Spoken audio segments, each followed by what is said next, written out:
7h30, c'est l'invité café.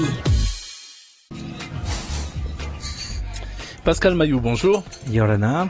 Alors, vous êtes le directeur du lycée hôtelier de Tahiti. L'établissement vient d'obtenir la première médaille d'argent au concours international de cuisine des écoles Asie-Pacifique qui se déroulait cette année en Australie. En 13 participations, on va le rappeler, le lycée hôtelier a obtenu 4 médailles d'or et 6 médailles d'argent, notamment en 2017 donc, et puis cette année.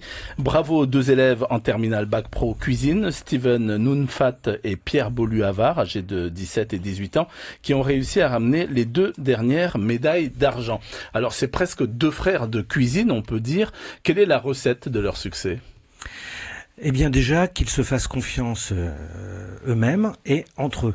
Parce que en 1 heure de concours, ils doivent produire 4 assiettes. Donc c'est une succession de gestes techniques, de répartition des tâches, de confiance, de communication très rapide. Donc il faut vraiment qu'ils soient très proches l'un de l'autre et qu'ils se comprennent tout de suite. Alors j'imagine qu'au-delà de la fierté pour ces élèves, pour leurs professeurs, et pour vous, cela ajoute une crédibilité, une belle réputation, on peut le dire, au lycée hôtelier. Oui, et c'est vrai que depuis maintenant 13 ans que nous participons à ce concours, nous avons la chance de gagner régulièrement des médailles d'or et d'argent, ce qui fait toujours plaisir évidemment à ceux qui participent, mais à l'ensemble du lycée parce que les camarades de la classe de ces deux élèves ont suivi pendant tout le mois leur préparation, leurs doutes, leurs essais, etc. Et ça fait vraiment monter le niveau pour tout le monde, oui. Parce que c'est vraiment on est dans l'excellence. Alors, malgré la belle réputation que le lycée se taille d'année en année, certains élèves nous confiaient qu'ils rencontraient souvent de grosses difficultés pour obtenir un stage en entreprise afin de valider leur cursus. Ça veut dire quoi? Que les entreprises ne jouent pas le jeu? Alors, on ne peut pas dire tout à fait ça. Il y a à peu près 1000 stages que le lycée hôtelier organise sur une année. D'accord. Donc 1000 lieux de stage. Et sur Tahiti et les îles, généralement, ça se passe bien. Il y aura toujours quelques récalcitrants chez les professionnels, mais c'est comme ça, c'est la vie. Par contre, il y a une île où c'est beaucoup plus difficile pour des raisons de logement, d'habitude, etc. C'est à Bora Bora. Et pour quelles raisons ? Tout simplement au niveau du logement. Loger, il est dans les habitudes quand on prend des stagiaires en hôtellerie, de les héberger, de les nourrir. Et à Bora, pour des raisons qui leur sont propres, notamment avec l'accueil de stagiaires métropolitains ou européens, ils n'ont quasiment aucun endroit pour donc loger nos étudiants. Et ce qui fait que ils les prennent pas parce que nos étudiants n'ont pas spécialement de famille ou de lieu pour se loger. D'accord, il y a des solutions en vue? Alors c'est vraiment tout nouveau. Il y a quelques jours, j'ai eu ma collègue de Bora Bora, la proviseure du nouveau lycée-collège, et on a commencé à échafauder des solutions. Et je pense qu'à partir de janvier, on aura certainement des solutions pour faire en sorte que nos stagiaires puissent aller aussi à Bora Bora. Et vous multipliez également des échanges avec les autres lycées. Alors avec les autres lycées et puis il y a différents concours. Alors les autres lycées d'ici ou d'autres voilà. Alors effectivement on a des séjours là. Il y a la section hôtelière qui revient d'un séjour d'une semaine où il y a eu des échanges avec des écoles d'Hawaï et on est en train d'approfondir ces échanges. Et puis on a eu beaucoup de visites ces derniers mois, ces dernières années de délégations du Pacifique et qui nous envie les infrastructures que nous avons à Tahiti parce que c'est vraiment des infrastructures uniques dans le Pacifique.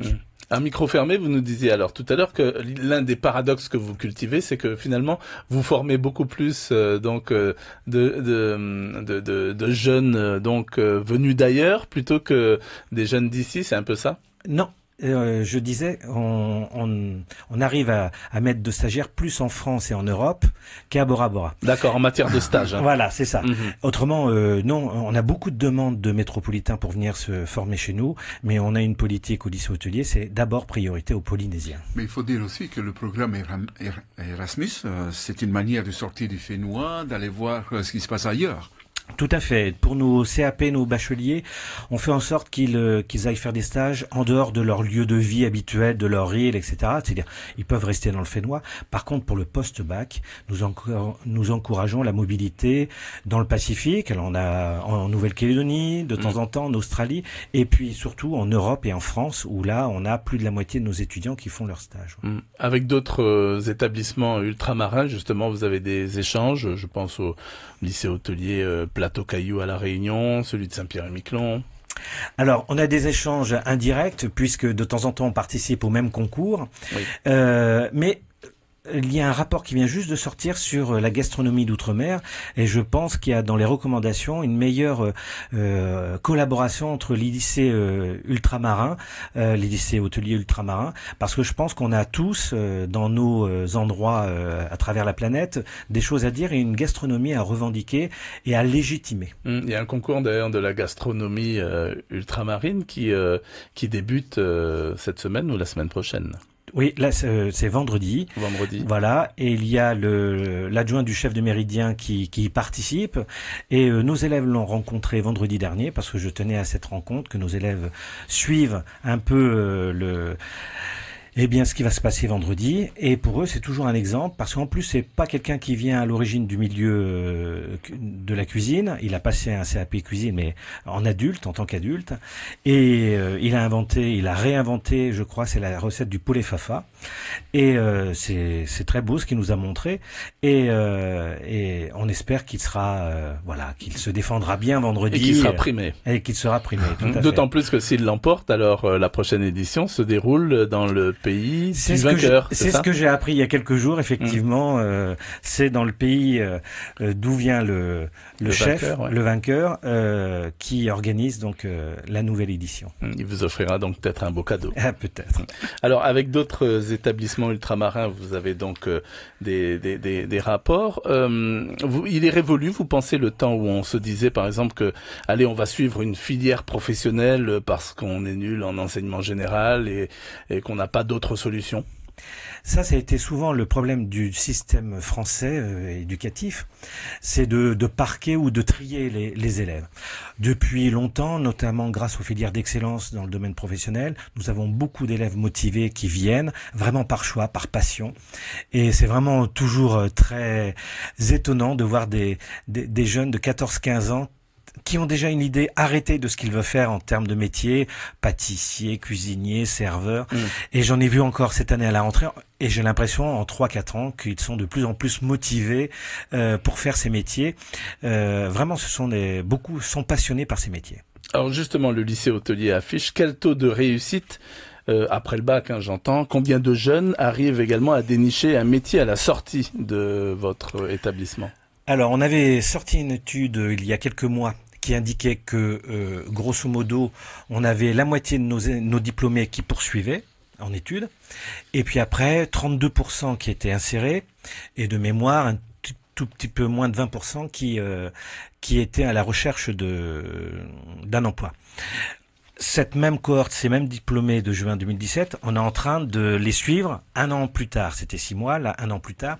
Et sur beaucoup, notamment en BTS, par exemple, notre BTS un peu important, hôtellerie et restauration, c'est grosso modo un tiers de poursuite d'études, 2 tiers insertion sur le marché du travail, 0% de recherche d'emploi. Donc pour nous, ce sont des chiffres très encourageants, surtout que 90% de nos élèves restent dans la filière hôtellerie, restauration, tourisme, et qu'ils ne vont pas avoir dans d'autres filières. Ils vont pas faire mécanicien ou autre chose. Exactement. C'est le cas par exemple des deux qui ont réussi, la Pierre Beaulieu-Havard et Steven Nunfat, puisque Pierre Beaulieu-Havard, alors lui, il veut ouvrir un restaurant gastronomique végétarien, et Steven Nunfat, lui, il veut devenir professeur de cuisine. Voilà, deux passions, 2 métiers très différents, et parce qu'ils ont eu certainement autour d'eux, je sais que pour Steven, il a un oncle qui a été professeur de cuisine qui a beaucoup marqué, ils viennent avec ses idées, donc ça veut dire qu'il y en a un qui va certainement continuer à se spécialiser,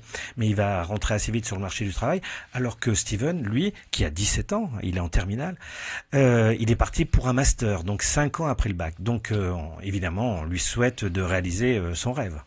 Merci beaucoup Pascal Mayou d'avoir Merci à vous. répondu favorablement à notre invitation. Je rappelle donc que vous êtes le proviseur, c'est ça, du lycée hôtelier de Tahiti. Merci. Merci. C'était l'invité café, 7h30 du lundi au vendredi. La première. Le choc top cone de McDo. Alors, imaginez un cône en biscuit gaufré, rempli d'une glace vanille, et le tout plongé dans un bain de chocolat qui durcit instantanément. Le choc top cone de McDo, le choc et le top dans un seul cône, en durée limitée. Les idées ont besoin d'énergie pour grandir. C'est pourquoi Total lance le challenge Start-upper de l'année. Vous êtes jeune entrepreneur et vous avez un projet qui peut faire bouger les choses dans votre pays? N'attendez plus. Soumettez votre dossier sur le site startupper.total.com et tentez de gagner une aide financière, un accompagnement professionnel et une campagne de communication pour donner de la visibilité à votre projet. Un jury local nommera 3 gagnants et un coup de cœur féminin. Pour en savoir plus, rendez-vous sur startupper.total.com. Total. Voir règlement sur startupper.total.com. En partenariat avec Prism, incubateur de la CCISM. Ce sont tout simplement les meilleurs danseurs de breakdance au monde. Après leur triomphe à Bobino, les Pokémon Crew débarquent à Tahiti avec Hashtag 2.0. Un spectacle explosif qui interroge avec humour et finesse notre rapport au numérique et au virtuel. Du hip-hop volcanique et vivifiant par les champions du monde de la discipline. Hashtag 2.0, une production du Caméléon du 13 au 21 octobre au Grand Théâtre de la Maison de la Culture. Billets en vente entre 2005 et 4500 francs à Carrefour Aroué, Fa'a et Punaouia et sur Ticket.